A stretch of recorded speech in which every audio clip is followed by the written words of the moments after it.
Don't forget to subscribe. Afterwards, the wisest and most spiritual books from the greatest authors await you every day. And now buckle up, sit back and we'll begin.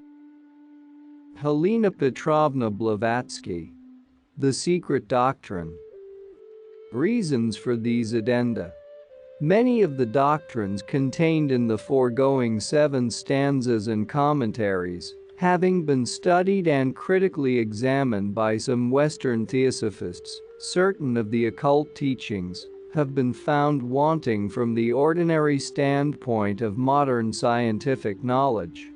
They seem to encounter insuperable difficulties in the way of their acceptance and to require reconsideration in view of scientific criticism. Some friends have already been tempted to regret the necessity of so often calling in question the assertions of modern science. It appeared to the men I hear repeat only their arguments that to run counter to the teachings of its most eminent exponents was to court a premature discomfiture in the eyes of the Western world. It is, therefore, desirable to define, once and for all, the position which the writer, who does not in this agree with her friends, intends to maintain. So far as science remains what, in the words of Prof. Huxley, it is, organized common sense, so far as its inferences are drawn from accurate premises, its generalizations resting on a purely inductive basis, every theosophist and occultist welcomes respectfully and with due admiration its contributions to the domain of cosmological law. There can be no possible conflict between the teachings of occult and so-called exact science, wherever the conclusions of the latter are grounded on a substratum of unassailable fact. It is only when its more ardent exponents, overstepping the limits of observed phenomena in order to penetrate into the arcana 518 of being, attempt to wrench the formation of cosmos and its living forces from spirit, and to attribute all to blind matter, that the occultists claim the right of disputing and calling in question their theories. Science cannot, owing to the very nature of things, unveil the mystery of the universe around us. Science can, it is true, collect, classify, and generalize upon phenomena, but the occultist, arguing from admitted metaphysical data, declares that the daring explorer, who would probe the inmost secrets of nature, must transcend the narrow limitations of sense and transfer his consciousness into the region of noumena and the sphere of primal causes. To effect this, he must develop faculties which, save in a few rare and exceptional cases, are absolutely dormant in the constitution of the offshoots of our present fifth root race in Europe and America. He can in no other conceivable manner collect the facts on which to base his speculations. Is this not apparent on the principles of inductive logic and metaphysics alike? On the other hand, whatever the writer may do, she will never be able to satisfy both truth and science. To offer the reader a systematic and uninterrupted version of the archaic stanzas is impossible. A gap of 43 verses or shlokas has to be left between the 7th, already given, and the 51st, which is the subject of Book 2, though the latter are made to run as from 1 onwards, for easier reading and reference. The mere appearance of man on earth occupies an equal number of stanzas, which minutely describe his primal evolution from the human Dayan Chohans, the state of the globe at that time, etc., etc. A great number of names referring to chemical substances and other compounds, which have now ceased to combine together, and are therefore unknown to the later offshoots of our fifth race, occupy a considerable space. As they are simply untranslatable, and would remain in every case inexplicable, they are omitted, along with those which cannot be made public. Nevertheless, Even the little that is given will irritate every follower and defender of dogmatic materialistic science who happens to read it. In view of the criticism offered, it is proposed, before proceeding to the remaining stanzas, to defend those already given. That they are not in perfect accord or harmony with modern science, we all know. But had they been as much in agreement with the views of modern knowledge as is a lecture by Sir William Thomson, they would have been rejected all the same. For they teach belief in conscious powers and spiritual entities, in terrestrial, semi-intelligent, and highly intellectual forces on other planes, and in beings that dwell around us in spheres imperceptible, whether through telescope or microscope. Hence the necessity of examining the beliefs of materialistic science, of comparing its views about the elements with the opinions of the ancients, and of analyzing the physical forces as they exist in modern conceptions, before the occultists admit themselves to be in the wrong. We shall touch upon the constitution of the sun and planets, and the occult characteristics of what are called devas and genii, and are now termed by science, forces, or modes of motion, and see whether esoteric belief is defensible or not. Notwithstanding the efforts made to the contrary, an unprejudiced mind will discover that under Newton's agent, material or immaterial, the agent which causes gravity, and in his personal working God, there is just as much of the metaphysical devas and genii as there is in Kepler's Angelus Rector conducting each planet, and in the species immateriata, by which the celestial bodies were carried along in their courses. According to that astronomer. In Volume 2, we shall have to openly approach dangerous subjects. We must bravely face science and declare, in the teeth of materialistic learning, of idealism, high-low idealism, positivism and all denying modern psychology, that the true occultist believes in lords of light, that he believes in a sun, which far from being simply a lamp of day moving in accordance with physical law, and far from being merely one of those suns, which, according to Richter, are sunflowers of a higher light, is, like milliards of other suns, the dwelling or the vehicle of a god, and of a host of gods. In this dispute, of course, it is the occultists who will be worsted. They will be considered, on the prima facie aspect of the question, to be ignoramuses, and will be labeled with more than one of the usual epithets given to those whom the superficially judging public, itself ignorant of the great underlying truths in nature, accuses of believing in medieval superstitions. Let it be so. Submitting beforehand to every criticism in order to go on with their task, they only claim the privilege of showing that the physicists are as much at loggerheads among themselves in their speculations, as these speculations are with the teachings of occultism. The sun is matter, and the sun is spirit. Our ancestors, the heathen like their modern successors, the Parsis, were, and are, wise enough in their generation to see in it the symbol of divinity, and at the same time to sense within, concealed by the physical symbol, the bright God of spiritual and terrestrial light. Such belief can be regarded as a superstition only by rank materialism, which denies deity, spirit, soul, and admits no intelligence outside the mind of man. But if too much wrong superstition bred by churchianity, as Lawrence Oliphant calls it, renders a man a fool, too much skepticism makes him mad. We prefer the charge of folly and believing too much to that of a madness which denies everything, as do materialism and high-low idealism. Hence, the occultists are fully prepared to receive their dues from materialism, and to meet the adverse criticism which will be poured on the author of this work, not for writing it, but for believing in that which it contains. Therefore, the discoveries, hypotheses, and unavoidable objections which will be brought forward by the scientific critics must be anticipated and disposed of. It has also to be shown how far the occult teachings depart from modern science, and whether the ancient or the modern theories are the more logically and philosophically correct.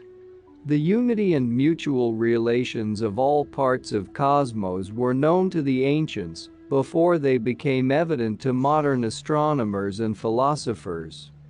And even if the external and visible portions of the universe and their mutual relations cannot be explained in physical science in any other terms than those used by the adherents of the mechanical theory of the universe, it does not follow that the materialist, who denies that the soul of cosmos, which appertains to metaphysical philosophy, exists, has the right to trespass upon that metaphysical domain. That physical science is trying to, and actually does, encroach upon it, is only one more proof that might is right. It does not justify the intrusion. Another good reason for these addenda is this.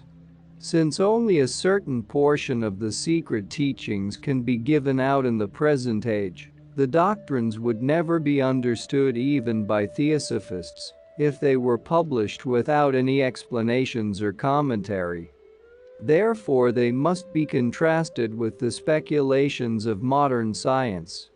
Archaic axioms must be placed side by side with modern hypotheses, and the comparison of their value must be left to the sagacious reader. On the question of the seven governors, as Hermes calls the seven builders, the spirits which guide the operations of nature, the animated atoms of which are the shadows, in their own world, of their primaries in the astral realms, this work will, of course, have every materialist against it, as well as the men of science. But this opposition can, at most, be only temporary.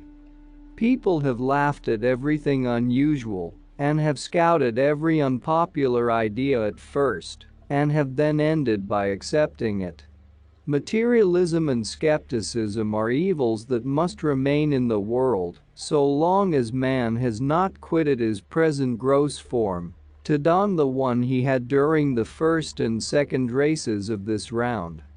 Unless skepticism and our present natural ignorance are equilibrated by intuition and a natural spirituality, every being afflicted with such feelings will see in himself nothing better than a bundle of flesh, bones, and muscles, with an empty garret inside, which serves the purpose of storing his sensations and feelings.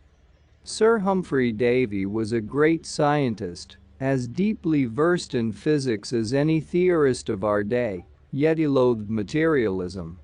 He says, "I heard with disgust, in the dissecting rooms, the plan of the physiologist, of the gradual secretion of matter, and its becoming endued with irritability, ripening into sensibility, and acquiring such organs as were necessary, by its own inherent forces, and at last rising into intellectual existence."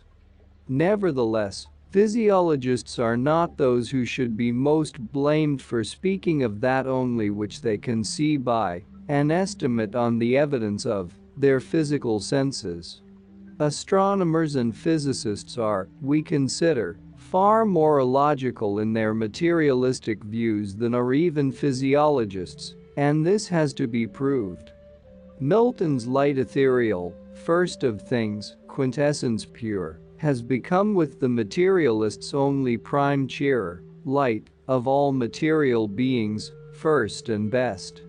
For the occultists it is both spirit and matter. Behind the mode of motion now regarded as the property of matter and nothing more, they perceive the radiant noumenon. It is the spirit of light, the firstborn of the eternal pure element, whose energy, or emanation, is stored in the sun, the great life-giver of the physical world, as the hidden concealed spiritual sun is the light and life giver of the spiritual and psychic realms. Bacon was one of the first to strike the keynote of materialism, not only by his inductive method renovated from ill-digested Aristotle but by the general tenor of his writings.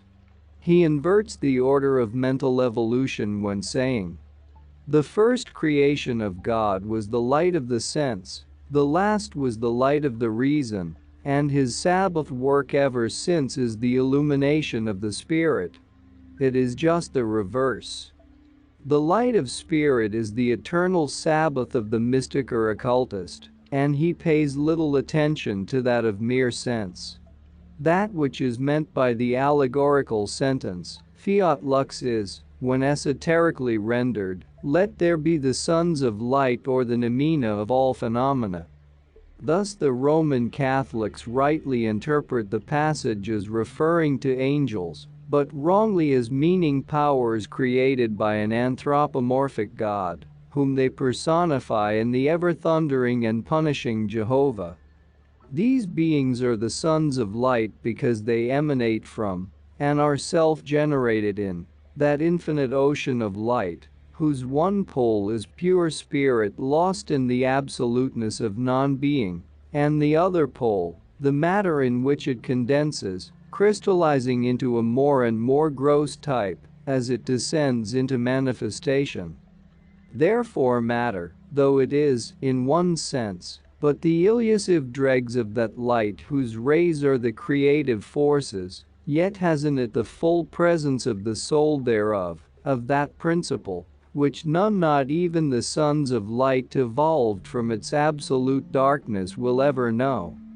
The idea is as beautifully, as it is truthfully, expressed by Milton, who hails the holy light, which is the offspring of heaven, firstborn, or of th eternal coeternal beam, since God is light, and never, but an unapproached light dwelt from eternity, dwelt then in the bright effluence of bright essence increate.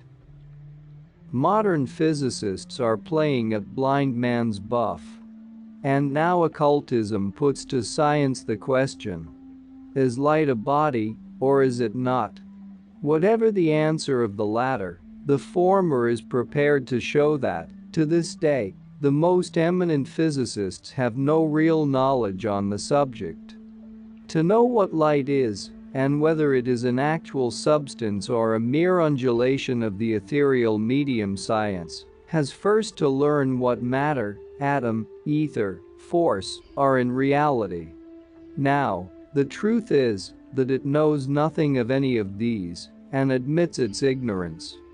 It has not even agreed what to believe in, as dozens of hypotheses on the same subject, emanating from various and very eminent scientists, are antagonistic to each other, and often self-contradictory. Thus their learned speculations may, with a stretch of goodwill, be accepted as working hypotheses in a secondary sense, as Stallo puts it. But being radically inconsistent with each other, they must finally end by mutually destroying themselves. As declared by the author of Concepts of Modern Physics, it must not be forgotten that the several departments of science are simply arbitrary divisions of science at large. In these several departments, the same physical object may be considered under different aspects. The physicist may study its molecular relations, while the chemist determines its atomic constitution. But when they both deal with the same element or agent, it cannot have one set of properties in physics and another set contradictory of them in chemistry. If the physicist and chemist alike assume the existence of ultimate atoms absolutely invariable in bulk and weight, the atom cannot be a cube or oblate spheroid for physical, and a sphere for chemical purposes. A group of constant atoms cannot be an aggregate of extended and absolutely inert and impenetrable masses in a crucible or retort, and a system of mere centers of force as part of a magnet or of a clam and battery. The universal ether cannot be soft and mobile to please the chemist and rigid elastic to satisfy the physicist. It cannot be continuous at the command of Sir William Thomson and discontinuous on the suggestion of Cauchy or Fresnel. The eminent physicist, G.A. Hearn, may likewise be quoted as saying the same thing in the 43rd volume of the Memoirs de l'Académie Royale de Belgique, which we translate from the French as cited. When one sees the assurance with which today are affirmed doctrines which attribute the collectivity, the universality of the phenomena to the motions alone of the atom, one has a right to expect to find likewise unanimity in the qualities assigned to this unique being, the foundation of all that exists. Now, from the first examination of the particular systems proposed, one finds the strangest deception. One perceives that the atom of the chemist, the atom of the physicist, that of the metaphysician, and that of the mathematician have absolutely nothing in common but the name. The inevitable result is the existing subdivision of our sciences, each of which, in its own little pigeonhole, constructs an atom which satisfies the requirements of the phenomena it studies, without troubling itself in the least about the requirements proper to the phenomena of the neighboring pigeonhole. The metaphysician banishes the principles of attraction and repulsion as dreams. The mathematician, who analyses the laws of elasticity and those of the propagation of light, admits them implicitly, without even naming them. The chemist cannot explain the grouping of the atoms in his often complicated molecules without attributing to his atoms specific distinguishing qualities. For the physicist and the metaphysician, partisans of the modern doctrines, the atom is, on the contrary, always and everywhere the same. What am I saying? There is no agreement even in one and the same science as to the properties of the atom. Each constructs an atom to suit his own fancy, in order to explain some special phenomenon with which he is particularly concerned. The above is the photographically correct image of modern science and physics. The prerequisite of that incessant play of the scientific imagination which is so often found in Professor Tyndall's eloquent discourses is vivid indeed, as is shown by Stallo, and for contradictory variety, it leaves far behind it any fantasies of occultism. However that may be, if physical theories are confessedly mere formal, explanatory, didactic devices and if, to use the words of a critic of Stallo, atomism is only a symbolical graphic system, then the occultist can hardly be regarded as assuming too much when he places alongside of these devices and symbolical systems of modern science the symbols and devices of archaic teachings. And lumen sit corpus, nec non? Most decidedly light is not a body, we are told. Physical sciences say light is a force, a vibration, the undulation of ether.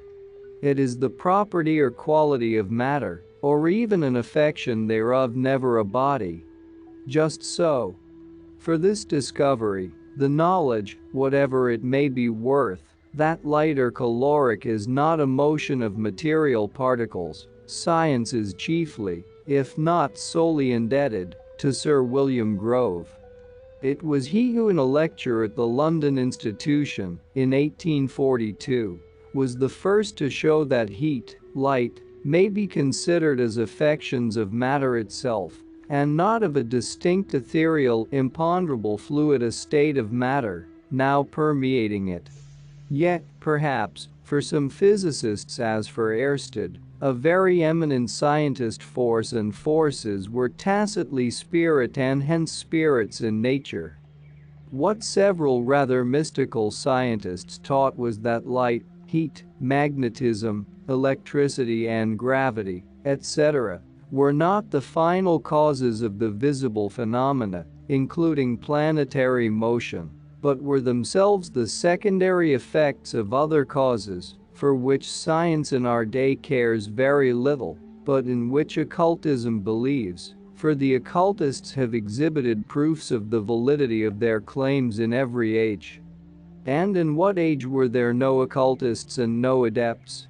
Sir Isaac Newton held to the Pythagorean corpuscular theory and was also inclined to admit its consequences, which made the Comte Master hope, at one time, that Newton would ultimately lead science back to the recognition of the fact that forces in the celestial bodies were propelled and guided by intelligences.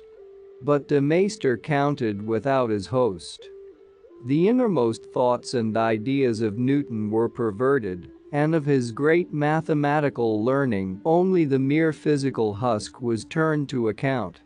According to one atheistic idealist, Dr. Lewins, when Sir Isaac, in 1687, showed mass and atom acted upon by innate activity, he effectually disposed of spirit, anima, or divinity, as supererogatory.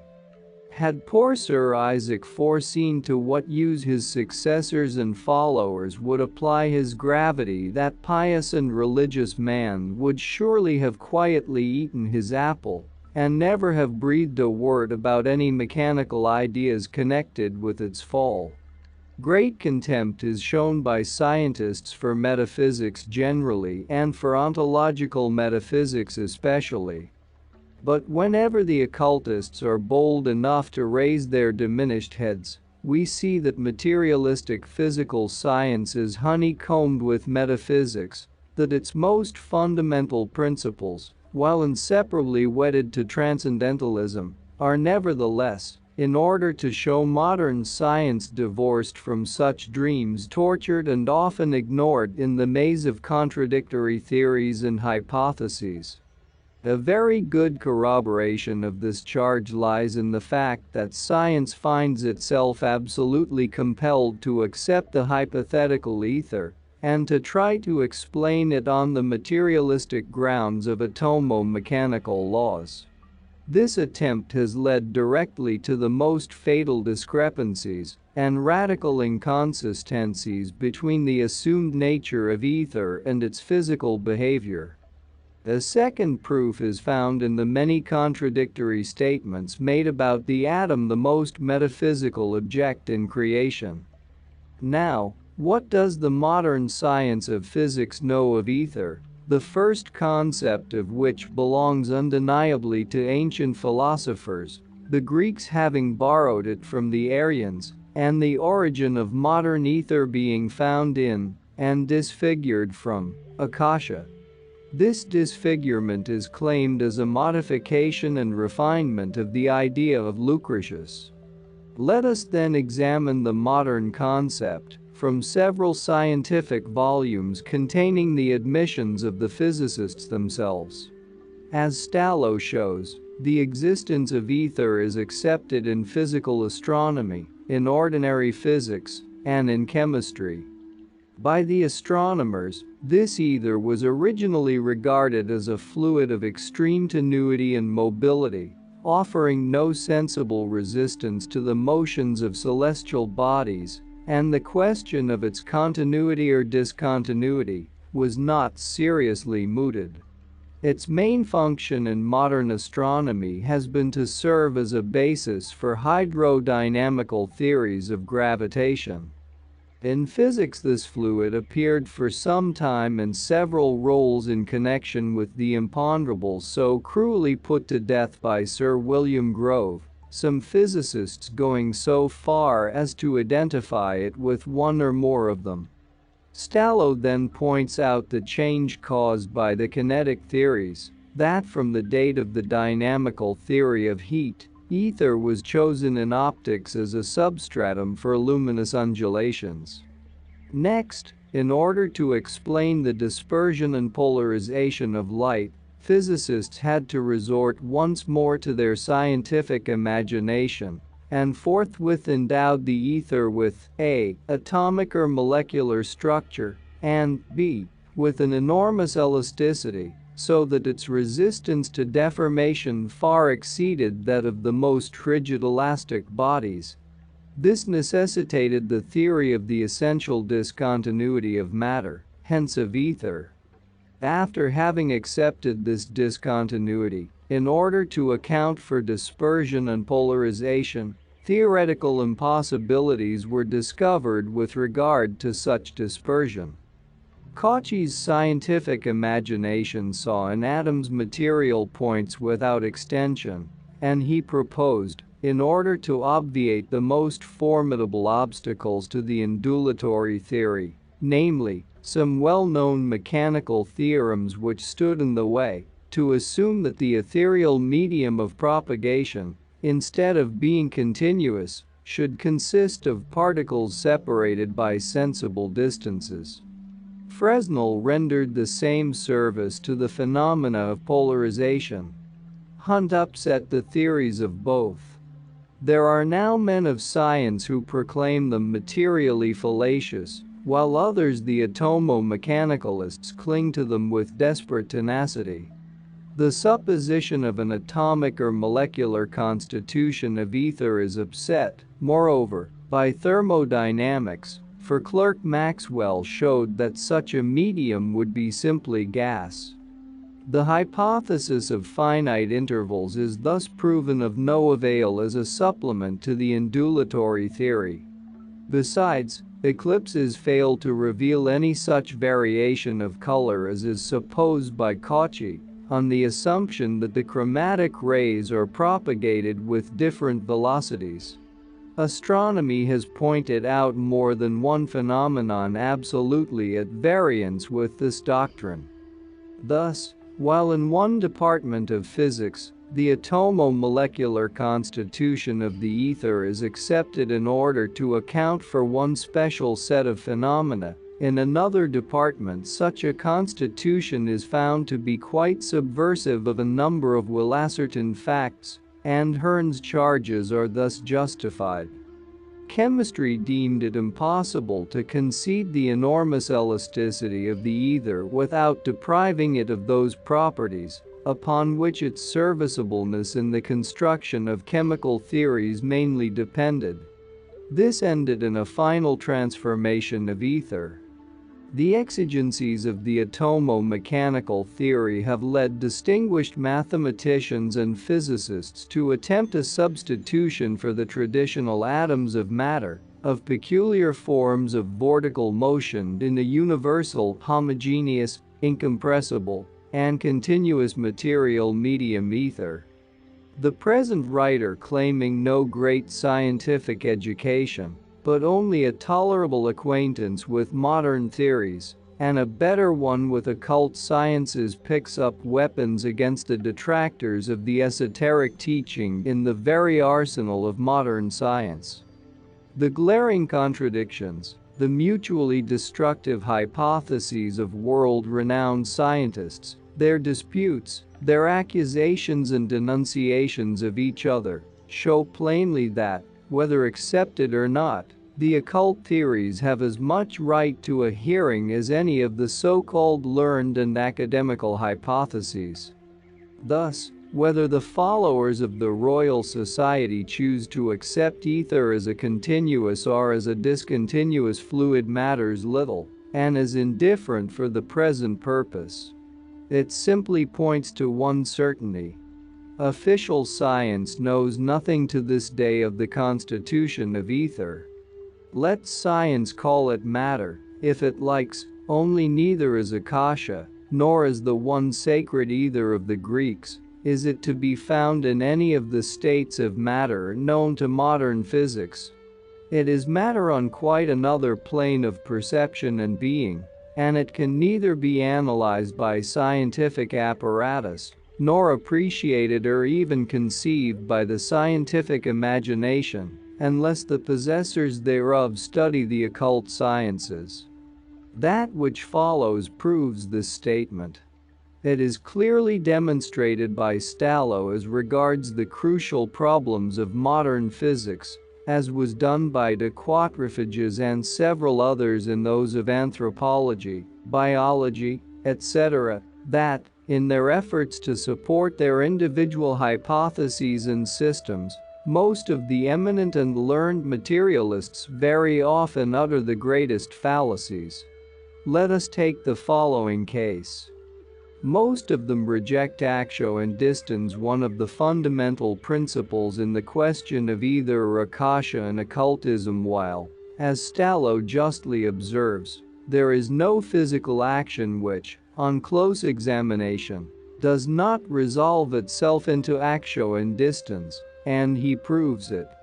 Now, metaphysical arguments, according to Professor Lodge, are unconscious appeals to experience. And he adds that if such an experience is not conceivable, then it does not exist. In his own words, if a highly developed mind or set of minds find a doctrine about some comparatively simple and fundamental matter absolutely unthinkable, it is an evidence that the unthinkable state of things has no existence. And thereupon, toward the end of his lecture, the professor indicates that the explanation of cohesion, as well as of gravity, is to be looked for in the vortex atom theory of Sir William Thomson. It is needless to stop to inquire whether it is to this vortex atom theory, also, that we have to look for the dropping down on Earth of the first life germ by a passing meteor or comet, Sir William Thomson's hypothesis. But Prof. Lodge might be reminded of the wise criticism on his lecture in Stallo's Concepts of Modern Physics. Noticing the above-quoted declaration by the professor, the author asks whether the elements of the vortex atom theory are familiar, or even possible, facts of experience. For, if they are not, clearly that theory is obnoxious to the same criticism which is said to invalidate the assumption of action and distance. And then the able critic shows clearly what the ether is not, nor can ever be, notwithstanding all scientific claims to the contrary. And thus he opens widely, if unconsciously, the entrance door to our occult teachings. For, as he says, the medium in which the vortex movements arise is, according to Professor Lodge's own express statement, a perfectly homogeneous, incompressible, continuous body, incapable of being resolved into simple elements or atoms. It is, in fact, continuous, not molecular. And after making this statement, Professor Lodge adds, there is no other body of which we can say this, and hence the properties of the ether must be somewhat different from those of ordinary matter.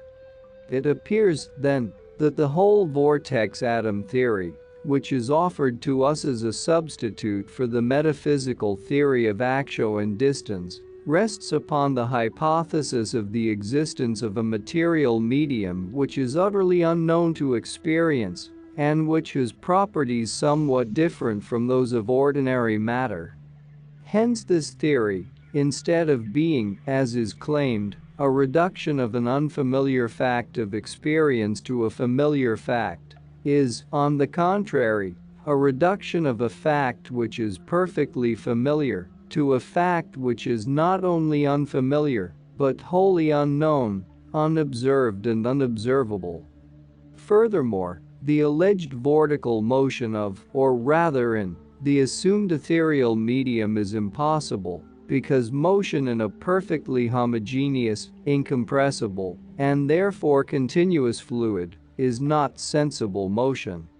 It is manifest, therefore, that, wherever the vortex atom theory may land us, it certainly does not land us anywhere in the region of physics, or in the domain of very causae.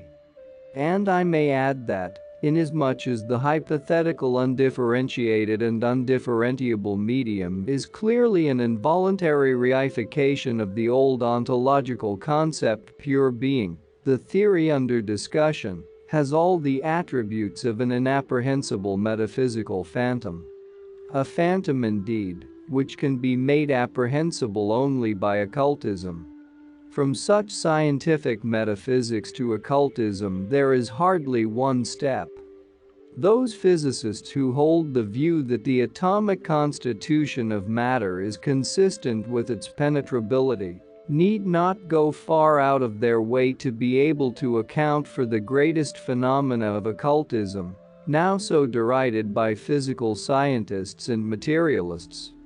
Cauchy's material points without extension are Leibniz's monads, and at the same time are the materials out of which the gods and other invisible powers clothe themselves in bodies.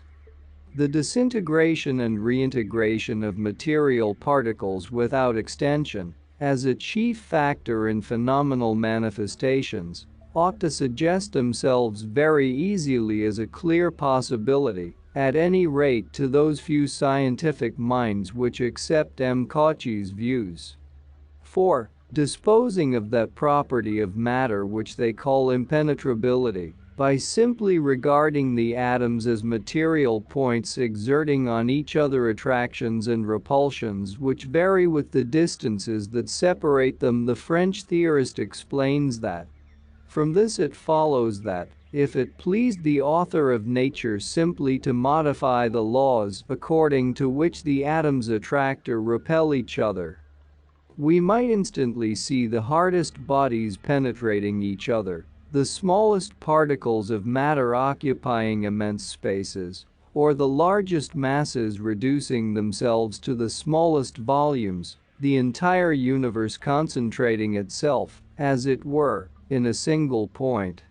And that point, invisible on our plane of perception and matter, is quite visible to the eye of the adept who can follow and see it present on other planes. For the occultists, who say that the author of nature is nature itself, something indistinct and inseparable from the deity, it follows that those who are conversant with the occult laws of nature and know how to change and provoke new conditions in ether may not modify the laws, but work and do the same in accordance with these immutable laws. Is gravitation a law? The corpuscular theory has been unceremoniously put aside, but gravitation, the principle that all bodies attract each other with a force proportional directly to their masses and inversely to the squares of the distances between them, survives to this day and reigns, supreme as ever, in the alleged ethereal waves of space. As a hypothesis, it had been threatened with death for its inadequacy to embrace all the facts presented to it. As a physical law, it is the king of the late and once all-potent imponderables. It is little short of blasphemy, an insult to Newton's grand memory to doubt it. Is the exclamation of an American reviewer of Isis unveiled. Well, what is finally that invisible and intangible God in whom we should believe on blind faith? Astronomers who see in gravitation an easy-going solution for many things, and a universal force which allows them to calculate planetary motions, care little about the cause of attraction. They call gravity a law, a cause in itself. We call the forces acting under that name effects, and very secondary effects, too. One day it will be found that the scientific hypothesis does not answer after all, and then it will follow the corpuscular theory of light and be consigned to rest for many scientific eons in the archives of all exploded speculations. Has not Newton himself expressed grave doubts about the nature of force and the corporeality of the agents as they were then called? So has Cuvier, another scientific light shining in the night of research. He warns his readers, in the Revolution du Globe, about the doubtful nature of the so-called forces, saying that it is not so sure whether those agents were not after all spiritual powers des agents spirituals. At the outset of his Principia, Sir Isaac Newton took the greatest care to impress upon his school that he did not use the word attraction with regard to the mutual action of bodies in a physical sense. To him it was, he said, a purely mathematical conception, involving no consideration of real and primary physical causes. In a passage of his Principia, he tells us plainly that, physically considered, attractions are rather impulses. In section 11, Introduction, he expresses the opinion that there is some subtle spirit by the force and action of which all movements of matter are determined, and in his third letter to Bentley he says, "It is inconceivable that inanimate brute matter should, without the mediation of something else which is not material, operate upon and affect other matter, without mutual contact, as it must do if gravitation, in the sense of Epicurus, be essential and inherent in it.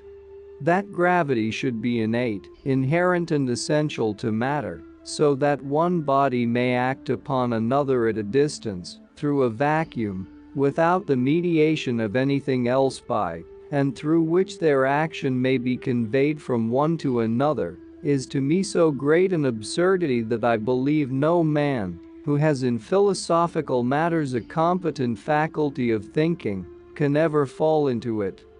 Gravity must be caused by an agent acting constantly according to certain laws, but whether this agent be material or immaterial, I have left to the consideration of my readers."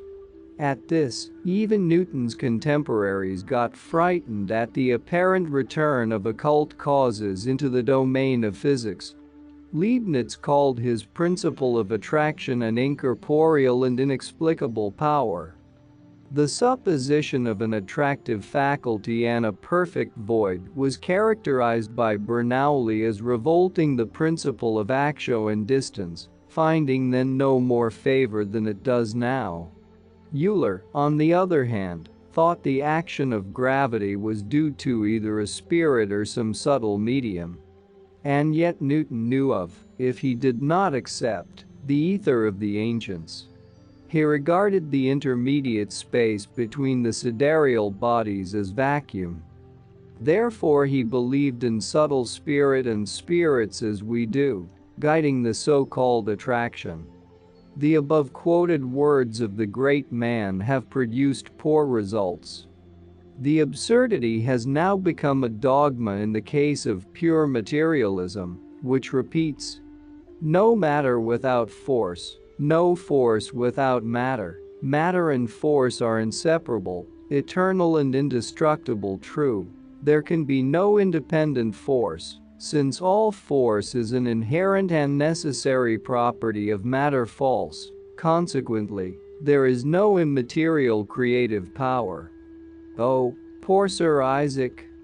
If, leaving aside all the other eminent men of science who agreed in opinion with Euler and Leibniz, the occultists claim as their authorities and supporters Sir Isaac Newton and Cuvier only, as above cited, they need fear little from modern science, and may loudly and proudly proclaim their beliefs.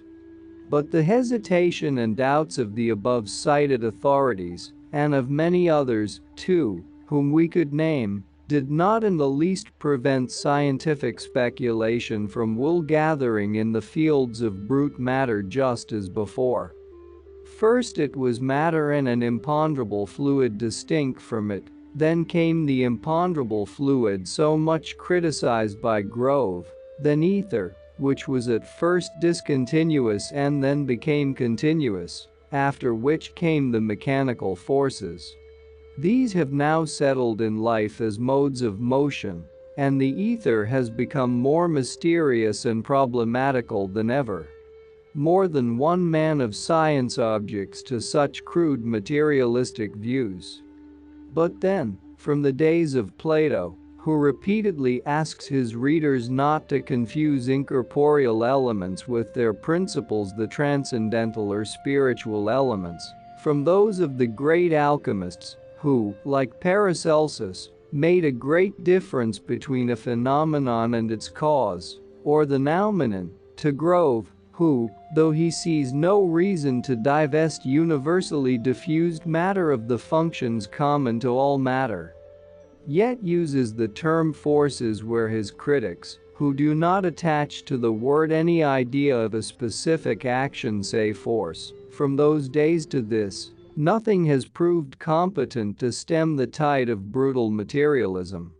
Gravitation is the sole cause, the acting God, and matter is its prophet, said the men of science only a few years ago. They have changed their views several times since then.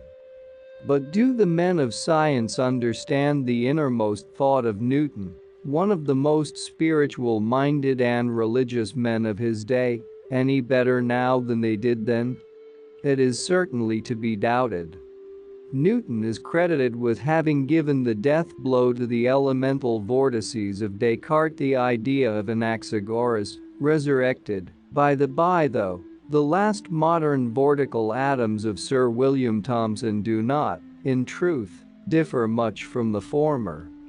Nevertheless, when his disciple Forbes wrote in the preface to the chief work of his master, a sentence declaring that attraction was the cause of the system, Newton was the first to solemnly protest. That which in the mind of the great mathematician assumed the shadowy, but firmly rooted image of God, as the noumenon of all, was called more philosophically by ancient and modern philosophers and occultists gods, or the creative fashioning powers. The modes of expression may have been different, and the ideas more or less philosophically enunciated by all sacred and profane antiquity, but the fundamental thought was the same. For Pythagoras, the forces were spiritual entities, gods, independent of planets and matter as we see and know them on earth, who are the rulers of the sidereal heaven. Plato represented the planets as moved by an intrinsic rector, one with his dwelling, like a boatman in his boat. As for Aristotle, he called those rulers immaterial substances, though as one who had never been initiated, he rejected the gods as entities. But this did not prevent him from recognizing the fact that the stars and planets were not inanimate masses, but acting and living bodies indeed. As if sidereal spirits were the diviner portions of their phenomena. If we look for corroboration in more modern and scientific times, we find Tycho Brahe recognizing in the stars a triple force, divine, spiritual and vital. Kepler, putting together the Pythagorean sentence, the sun, guardian of Jupiter, and the verses of David, he placed his throne in the sun, and the Lord is the sun, etc.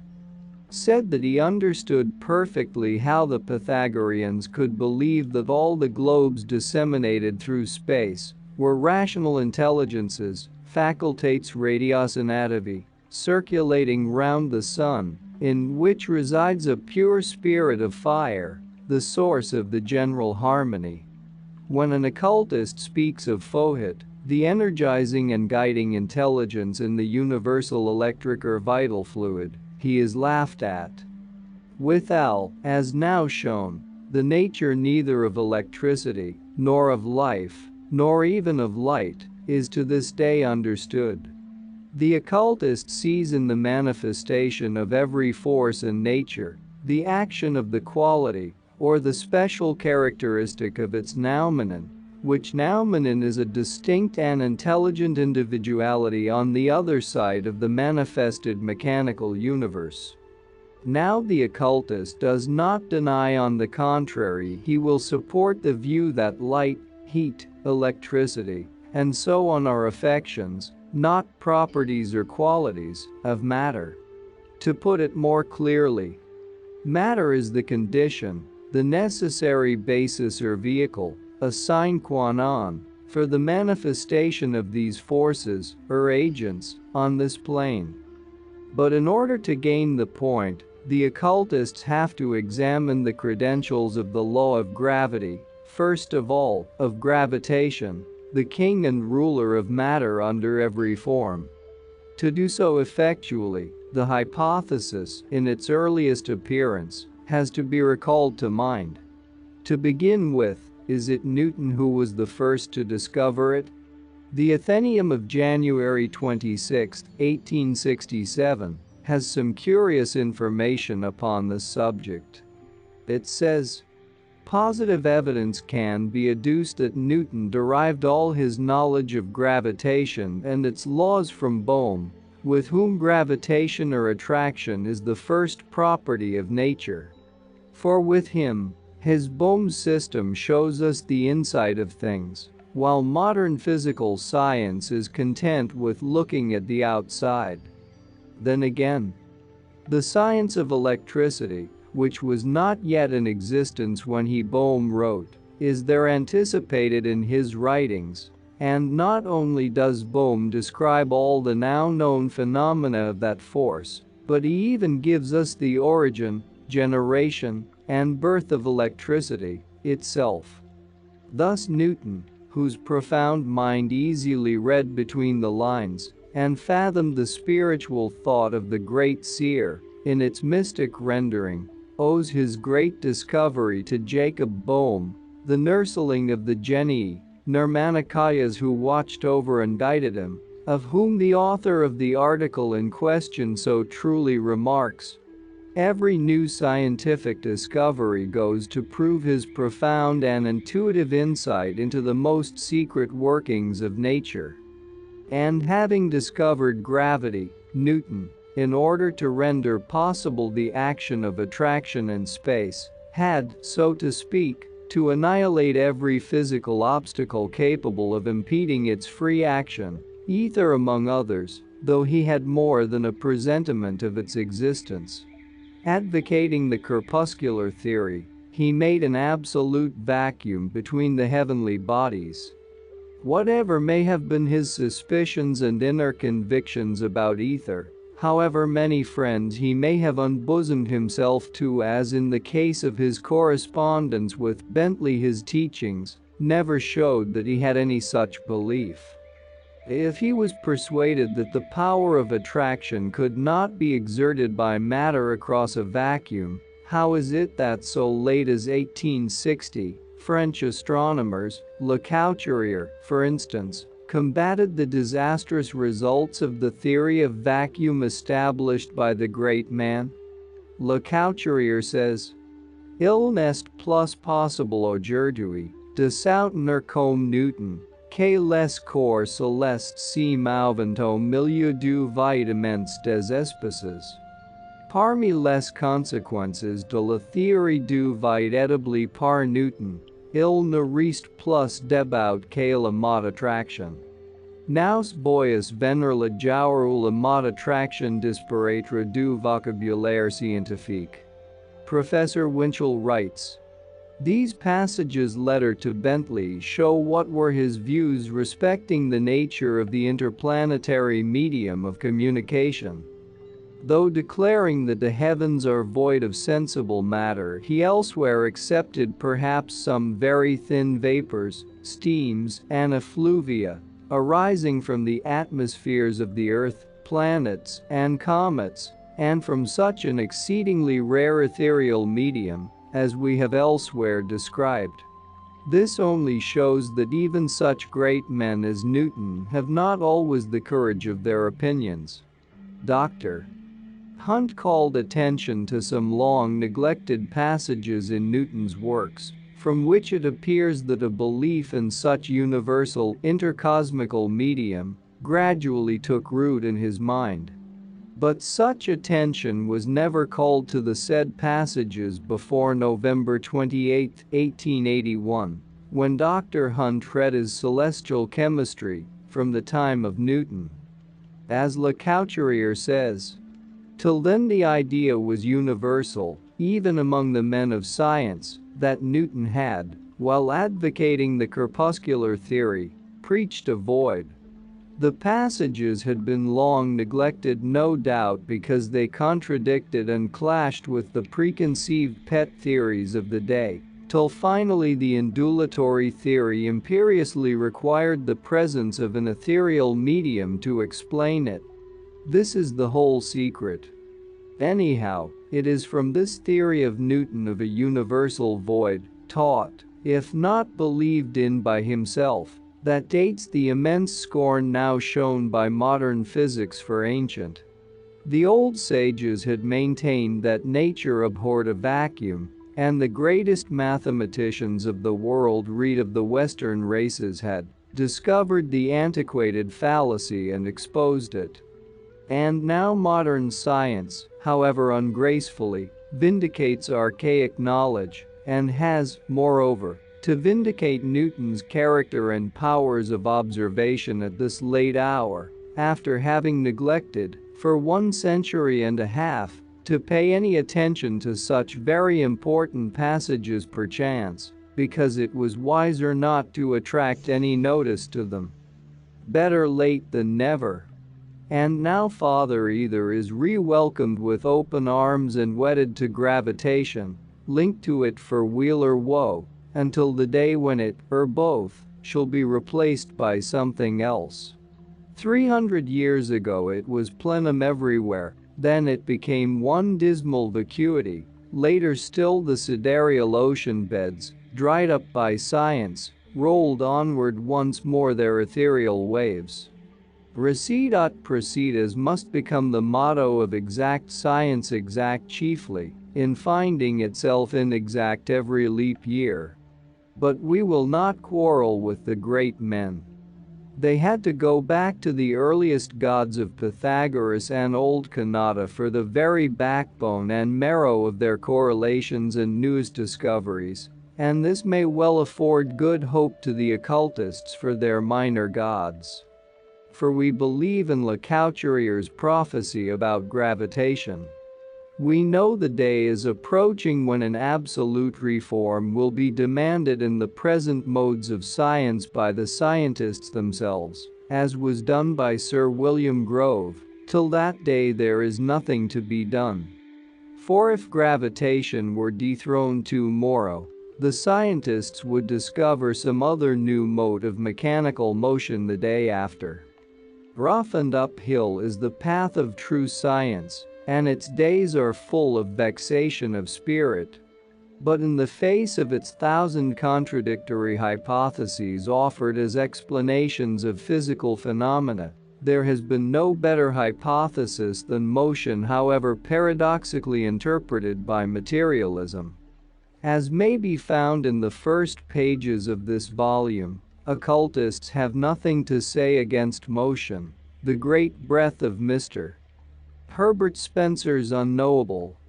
But, believing that everything on earth is the shadow of something in space, they believe in smaller breaths which, living, intelligent and independent of all but law, blow in every direction during manvanteric periods. These science will reject. But whatever may be made to replace attraction, alias gravitation, the result will be the same. Science will be as far then from the solution of its difficulties as it is now, unless it comes to some compromise with occultism, and even with alchemy, a supposition which will be regarded as an impertinence, but remains, nevertheless, a fact. As Fay says, Il manque quelque chose aux géologues pour faire la géologie de la Lune, c'est d'être astronomes. A Leverite, il manque aussi quelque chose aux astronomes pour aborder avec fruit cette étude, c'est d'être géologues. But he might have added, with still more pointedness, si qui manque tous les deux, c'est l'intuition du mystique. Let us remember Sir William Grove's wise concluding remarks on the ultimate structure of matter, or the minutiae of molecular actions, which, he thought, man will never know. Much harm has already been done by attempting hypothetically to dissect matter, and to discuss the shapes, sizes, and numbers of atoms, and their atmospheres of heat, ether, or electricity. Whether the regarding electricity, light, magnetism, etc. As simply motions of ordinary matter, be not admissible, certain it is that all past theories have resolved, and all existing theories do resolve, the action of these forces into motion.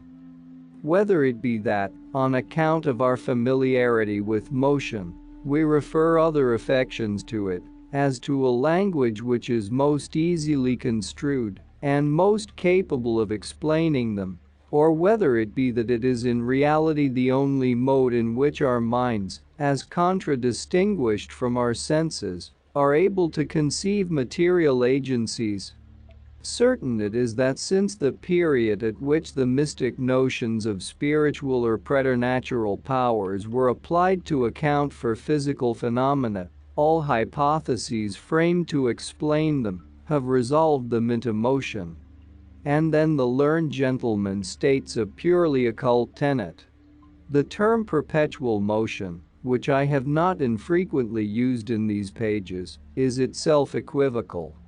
If the doctrines here advanced be well founded, all motion is, in one sense, perpetual. In masses, whose motion is stopped by mutual concussion, heat or motion of the particles is generated, and thus the motion continues, so that if we could venture to extend such thoughts to the universe, we should assume the same amount of motion affecting the same amount of matter forever. This is precisely what occultism maintains, and on the same principle, that where force is made to oppose force and produce static equilibrium, the balance of pre-existing equilibrium is affected, and fresh motion is started equivalent to that which is withdrawn into a state of abeyance. This process finds intervals in the pralaya, but is eternal and ceaseless as the breath, even when the manifested cosmos rests. Thus, supposing attraction or gravitation should be given up in favor of the sun, being a huge magnet, a theory, already accepted by some physicists, a magnet that acts on the planets, as attraction is now supposed to do, where to, or how much farther, would it lead the astronomers from where they are now? Not an inch farther. Kepler came to this curious hypothesis nearly 300 years ago. He had not discovered the theory of attraction and repulsion in cosmos, for it was known from the days of Empedocles, by whom the two opposite forces were called love and hate, words implying the same idea. But Kepler gave a pretty fair description of cosmic magnetism. That such magnetism exists in nature is as certain as that gravitation does not at any rate, in the way in which it is taught by science, which has never taken into consideration the different modes in which the dual force, that occultism calls attraction and repulsion, may act within our solar system, the Earth's atmosphere and beyond in the cosmos. As the great Humboldt writes, trans-solar space has not hitherto shown any phenomenon analogous to our solar system. It is a peculiarity of our system that matter should have condensed within it in nebulous rings, the nuclei of which condense into Earths and moons. I say again, heretofore, nothing of the kind has ever been observed beyond our planetary system. True that since 1860 the nebular theory has sprung up, and being better known, a few identical phenomena were supposed to be observed beyond the solar system. Yet the great man is quite right, and no Earths or moons can be found, except in appearance, beyond, or of the same order of matter as found in our system. Such is the occult teaching. This was proven by Newton himself, for there are many phenomena in our solar system which he confessed his inability to explain by the law of gravitation. Such were the uniformity in the directions of planetary movements, the nearly circular forms of the orbits, and their remarkable conformity to one plane. And if there is one single exception, then the law of gravitation has no right to be referred to as a universal law. These adjustments, we are told, Newton, in his general scholium, pronounces to be the work of an intelligent and all-powerful being. Intelligent that being may be, as to all-powerful there would be every reason to doubt the claim. A poor god he, who would work upon minor details and leave the most important to secondary forces. The poverty of this argument and logic is surpassed only by that of Laplace, who, seeking very correctly to substitute motion for Newton's all-powerful being and ignorant of the true nature of that eternal motion, saw in it a blind physical law. Might not those arrangements be an effect of the laws of motion? He asks, forgetting, as do all our modern scientists, that this law and this motion are a vicious circle, so long as the nature of both remains unexplained. His famous answer to Napoleon, "Dieu est devenu une hypothèse inutile," could be correctly made only by one who adhered to the philosophy of the Vedantins. It becomes a pure fallacy if we exclude the interference of operating, intelligent, powerful, never all-powerful beings who are called gods. But we would ask the critics of the medieval astronomers, why should Kepler be denounced as most unscientific for offering just the same solution as did Newton, only showing himself more sincere, more consistent and even more logical? Where may be the difference between Newton's all-powerful being and Kepler's rectors, his sidereal and cosmic forces? Or angels? Kepler again is criticized for his curious hypothesis, which made use of a vortical movement within the solar system for his theories in general, and for favoring Empedocle's idea of attraction and repulsion, and solar magnetism in particular. Yet several modern men of science, as will be shown, Hunt, if Metcalfe is to be excluded, Dr. Richardson, etc., very strongly favor the same idea. He is half excused, however, on the plea that, to the time of Kepler, no interaction between masses of matter had been distinctly recognized which was generically different from magnetism. Is it distinctly recognized now? Does Professor Winchell claim for science any serious knowledge whatever of the nature of either electricity or magnetism, except that both seem to be the effects of some result arising from an undetermined cause? The ideas of Kepler, when their theological tendencies are weeded out, are purely occult. He saw that 1. The sun is a great magnet. This is what some eminent modern scientists and also the occultists believe in. 2. The solar substance is immaterial. In the sense, of course, of matter existing in states unknown to science. 3. For the constant motion and restoration of the sun's energy and planetary motion, he provided the perpetual care of a spirit, or spirits. The whole of antiquity believed in this idea. The occultists do not use the word spirit, but say creative forces, which they endow with intelligence. But we may call them spirits also. We shall be taken to task for contradiction. It will be said that while we deny God, we admit souls and operative spirits, and quote from bigoted Roman Catholic writers in support of our argument. To this we reply, we deny the anthropomorphic God of the monotheists, but never the divine principle in nature. We combat Protestants and Roman Catholics on a number of dogmatic theological beliefs of human and sectarian origin. We agree with them in their belief in spirits and intelligent operative powers, though we do not worship angels as the Roman Latinists do. This theory is tabooed a great deal more on account of the spirit that is given room in it than of anything else. Herschel, the elder, believed in it likewise, and so do several modern scientists.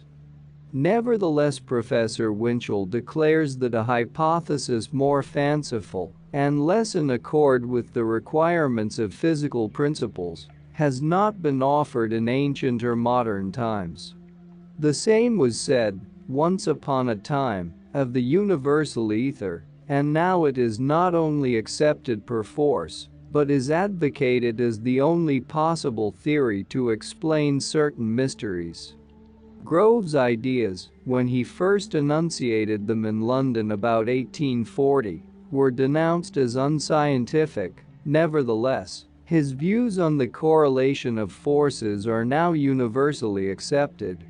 It would, very likely, require one more conversant with science than is the writer to combat with any success some of the now prevailing ideas about gravitation and other similar solutions of cosmic mysteries.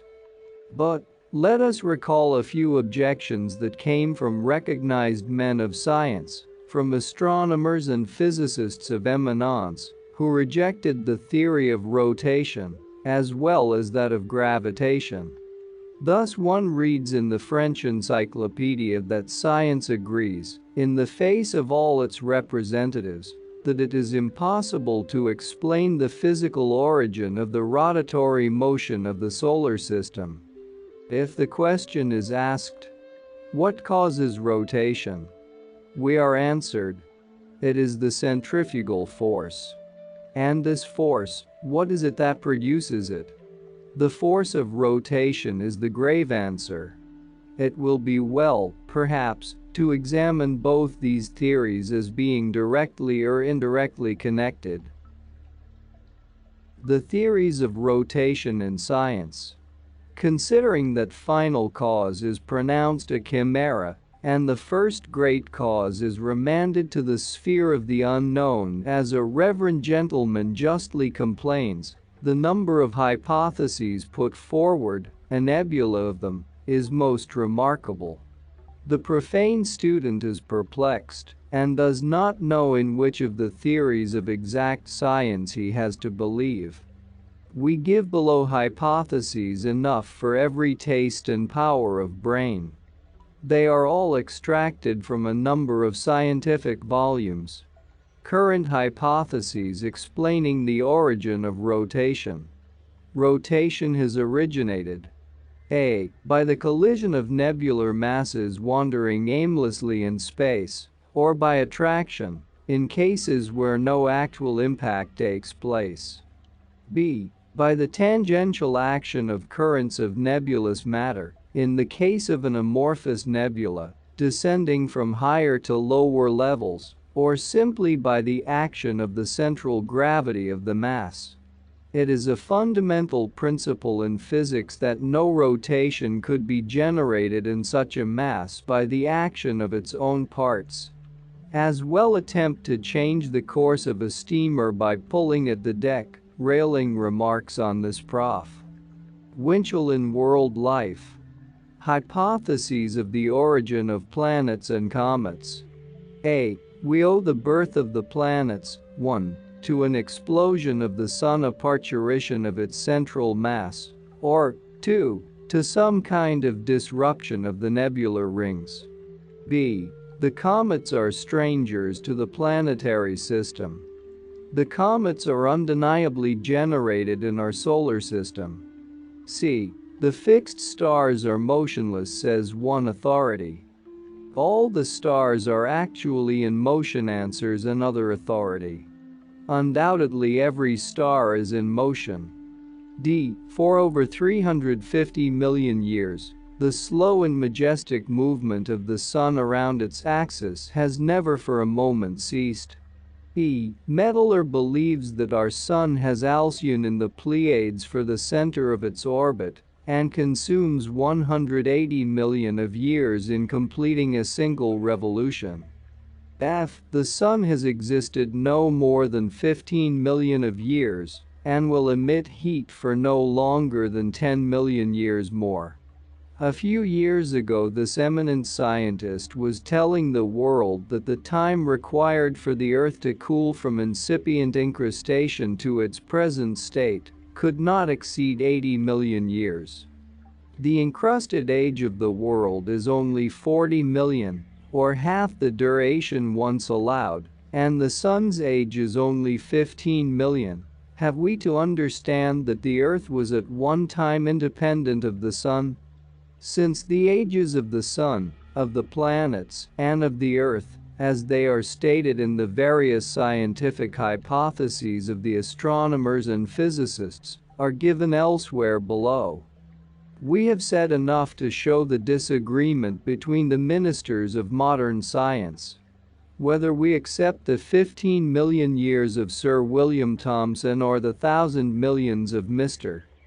Huxley, for the rotational evolution of our solar system, it will always come to this, that by accepting self-generated rotation for the heavenly bodies composed of inert matter, and yet moved by their own internal motion, for millions of years, this teaching of science amounts to an evident denial of that fundamental physical law, which states that a body in motion tends constantly to inertia, to continue in the same state of motion or rest, unless it is stimulated into further action by a superior active force.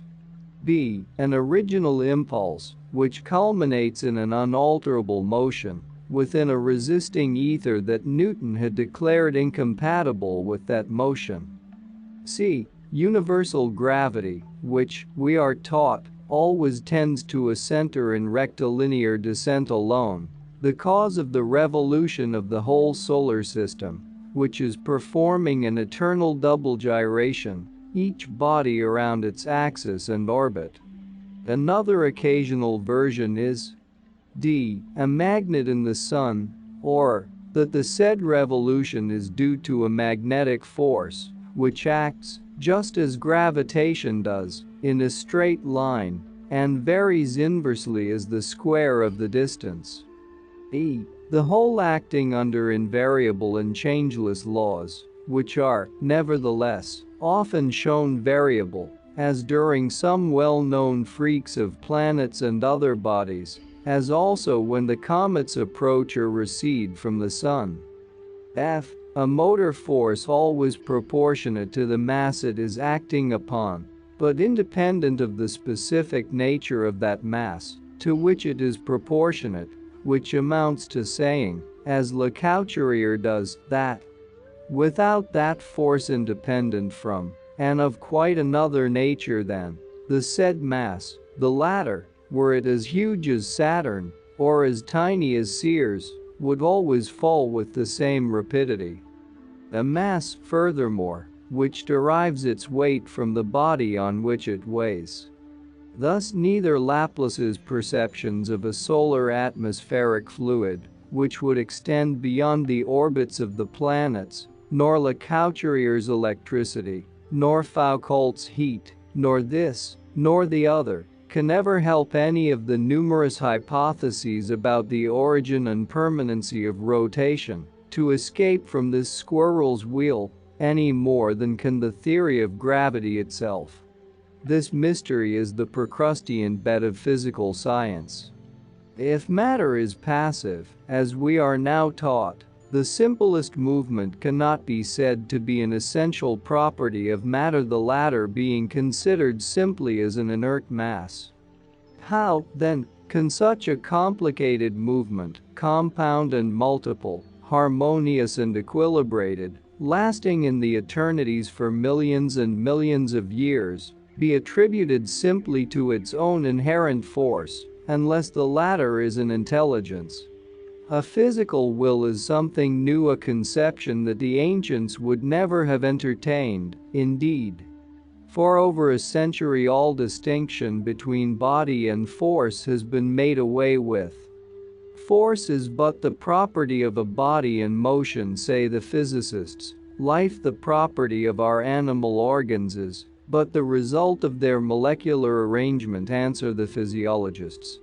As Litter teaches, In the bosom of that aggregate which is named planet are developed all the forces immanent in matter, that matter possesses in itself and through itself the forces that are proper to it, and which are primary, not secondary. Such forces are the property of weight, the property of electricity, of terrestrial magnetism, the property of life. Every planet can develop life as Earth, for instance, which had not always mankind on it, and now bears, produit, men. An astronomer says, "We talk of the weight of the heavenly bodies, but since it is recognized that weight decreases in proportion to the distance from the center, it becomes evident that, at a certain distance, that weight must be forcibly reduced to zero. Were there any attraction, there would be equilibrium." And since the modern school recognizes neither a beneath nor an above in universal space, it is not clear what should cause the Earth to fall, were there even no gravitation, nor attraction. Methinks the Count de Maester was right in solving the question in his own theological way. He cuts the Gordian knot by saying, "The planets rotate because they are made to rotate, and the modern physical system of the universe is a physical impossibility." For did not Herschel say the same thing when he remarked that there is a will needed to impart a circular motion, and another will to restrain it? This shows and explains how a retarded planet is cunning enough to calculate its time so well as to hit off its arrival at the fixed minute. For, if science sometimes succeeds, with great ingenuity, in explaining some of such stoppages, retrograde motions, angles outside the orbits, by appearances resulting from the inequality of their progress and ours in the course of our mutual and respective orbits, we still know that there are others, and very real and considerable deviations according to Herschel, which cannot be explained except by the mutual and irregular action of those planets, and by the perturbing influence of the Sun. We understand, however, that there are, besides those little and accidental perturbations, continuous perturbations called secular because of the extreme slowness with which the irregularity increases and affects the relations of the elliptic movement, and that these perturbations can be corrected. From Newton, who found that this world needed repairing very often, down to Raynaud, all say the same. In his Ciel et Terra, the latter says, "The orbits described by the planets are far from immutable, and are, on the contrary, subject to a perpetual mutation in their position and form," proving gravitation and the peripatetic laws to be as negligent as they are quick to repair their mistakes. The charge as it stands seems to be that these orbits are alternately widening and narrowing, their great axis lengthens and diminishes, or oscillates at the same time from right to left around the Sun, the plane itself, in which they are situated, raising and lowering itself periodically, while pivoting around itself with a kind of tremor. To this, de Merville, who believes in intelligent workmen invisibly ruling the solar system as we do, observes very wittily, "Voila, certes, a voyage which has little in it of mechanical precision. At the utmost, one could compare it to a steamer, pulled to and fro and tossed on the waves, retarded or accelerated, all, and each of which impediments might put off its arrival indefinitely. Were there not the intelligence of a pilot and engineers to catch up the time lost, and to repair the damages? The law of gravity, however, seems to be becoming an obsolete law in starry heaven. At any rate, those long-haired sidereal radicals, called comets, appear to be very poor respecters of the majesty of that law, and to beard it quite impudently. Nevertheless, and though presenting in nearly every respect phenomena not yet fully understood, comets and meteors are credited by the believers in modern science with obeying the same laws and consisting of the same matter as the suns, stars and nebulae, and even the earth and its inhabitants. This is what one might call taking things on trust, even to blind faith. But exact science is not to be questioned, and he who rejects the hypotheses imagined by her students' gravitation, for instance, would be regarded as an ignorant fool for his pains. Yet we are told by the just cited author a queer legend from the scientific annals. The comet of 1811 had a tail 120 millions of miles in length and 25 millions of miles in diameter at the widest part, while the diameter of the nucleus was about 127,000 miles, more than 10 times that of the Earth. He tells us that, in order that bodies of this magnitude, passing near the Earth, should not affect its motion or change the length of the year by even a single second, their actual substance must be inconceivably rare. It must be so indeed, yet. The extreme tenuity of a comet's mass is also proved by the phenomenon of the tail, which, as the comet approaches the Sun, is thrown out sometimes to a length of 90 millions of miles in a few hours. And what is remarkable, this tail is thrown out against a force of gravity by some repulsive force, probably electrical, so that it always points away from the Sun. And yet, thin as the matter of comets must be, it obeys the common law of gravity, and whether the comet revolves in an orbit within that of the outer planets, or shoots off into the abysses of space, and returns only after hundreds of years, its path is, at each instant, regulated by the same force as that which causes an apple to fall to the ground. Science is like Caesar's wife, and must not be suspected. This is evident. But it can be respectfully criticized, nevertheless, and at all events, it may be reminded that the apple is a dangerous fruit. For the second time in the history of mankind, it may become the cause of the fall, this time, of exact science. A comet whose tail defies the law of gravity right in the Sun's face can hardly be credited with obeying that law. In a series of scientific works on astronomy and the nebular theory, written between 1865 and 1866, the present writer, a poor tyro in science, has counted in a few hours no less than 39 contradictory hypotheses offered as explanations for the self-generated, primitive rotatory motion of the heavenly bodies.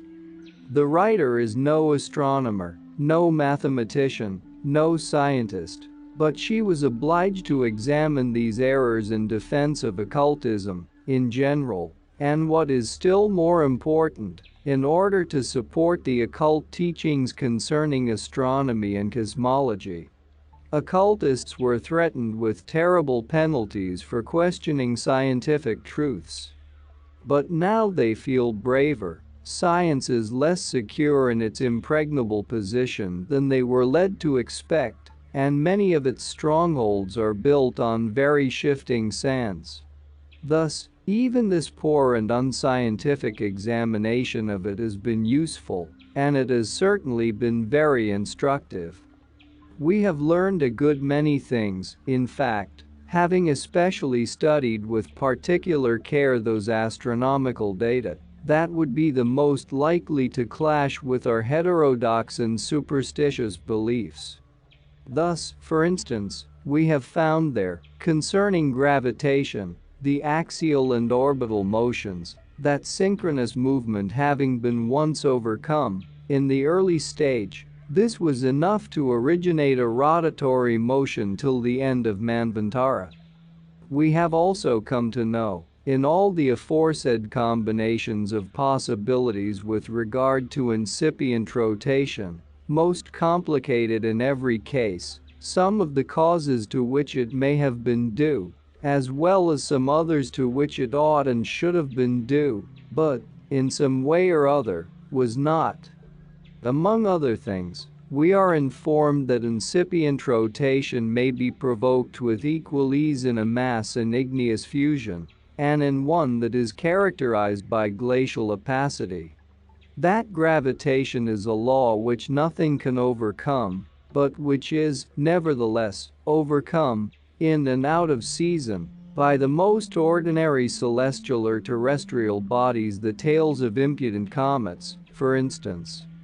That we owe the universe to the holy creative trinity, called inert matter, senseless force and blind chance.